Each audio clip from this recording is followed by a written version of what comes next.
గొడవపడి సమస్య పరిష్కారం కోసం పోలీస్ స్టేషన్ కు వెళితే అక్కడ జరిగిన ఘటన అందరినీ ఆశ్చర్యపరుస్తోంది. జగిత్యాల జిల్లా మెట్పల్లి పోలీస్ స్టేషన్ పరిధిలో ఓ మహిళను పోలీసులు లాఠీతో కొట్టారు. ఇందుకు సంబంధించిన వీడియో వైరల్ గా మారింది. భార్యాభర్తలు గొడవపడి పిఎస్ కు వెళ్లారు. అక్కడ పోలీసుల ముందే మరోసారి వాగ్వాదానికి దిగారు. దీంతో ఏఎస్ఐ ఆంజనేయులు, హెడ్ కానిస్టేబుల్ సదరు మహిళను లాఠీతో కొట్టి పంపించేశారు. పిఎస్ ఆవరణలో భార్యాభర్తలు కొట్టుకోవడం వల్లే వారిని సముదాయించి పంపించినట్లు పోలీసులు తెలిపారు.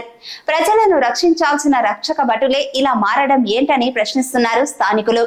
బహిరంగ ప్రదేశంలోనే పోలీసులు ఇలా ఉంటే స్టేషన్ లోపల పరిస్థితి ఏంటనే ప్రశ్న ఉత్పన్నమవుతోంది. రాష్ట్రంలో ఫ్రెండ్లీ పోలీసింగ్ అంటున్న ఉన్నతాధికారులు, క్షేత్రస్థాయి సిబ్బంది మాత్రం అవేమీ పట్టడం లేదని విమర్శిస్తున్నారు.